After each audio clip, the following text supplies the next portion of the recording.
Hi, in the video before we looked at heart anatomy and positioning. Today we're going to go over the stethoscopes and where you're going to put these stethoscopes to hear one sound of the heart or the other. Now before we start, something to keep in mind is when you're hearing these sounds of stethoscopes, things aren't always clear. It's not always so clear exactly what you're hearing, but these are the points where you should hear one valve over the other. You should hear them best in these points. Okay? Now what I want you to remember this is ape team, a team of apes. So you might associate in your head, a team of apes that are playing around, they're having a good time, they're choking each other with a stethoscope. Somehow associate a team of apes with a stethoscope so that you can remember this base concept, ape team.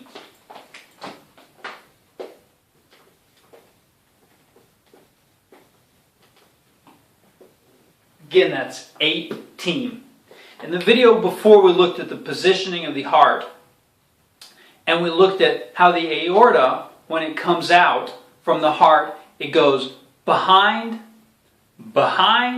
up, around, over, and down. That's behind, up, around, over, and down. Behind, up, around, over, and down. Behind, up, around, over, and down. If we remember this, you'll remember the way it comes out and the conformation it has to go down into the abdomen. That's right.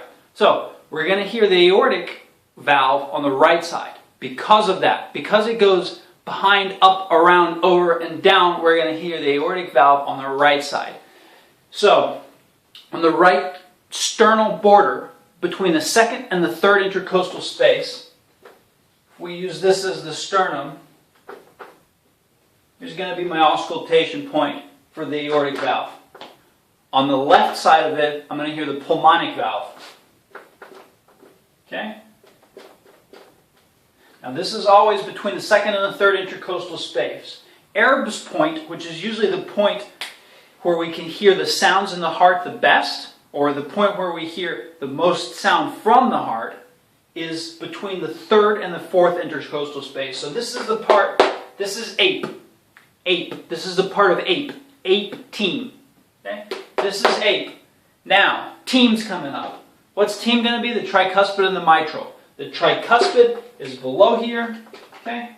It's now between the fifth and the sixth intercostal space, always on the sternal border. And the mitral, which is also between the fifth and the sixth intercostal space, but the midclavicular line. So take the midclavicular line, take the clavicle, the midclavicular line, and down. Okay? Fifth, sixth intercostal space, where these are second, third, and third and fourth.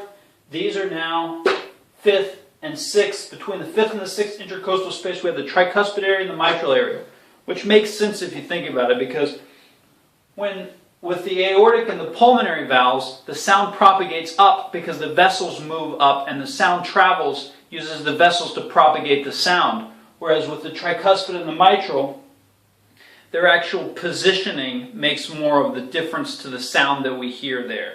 And we remember the tricuspid is on the right side and the mitral is on the left, so it makes sense that the tricuspid would be more right than the mitral valve that we have over there. Great!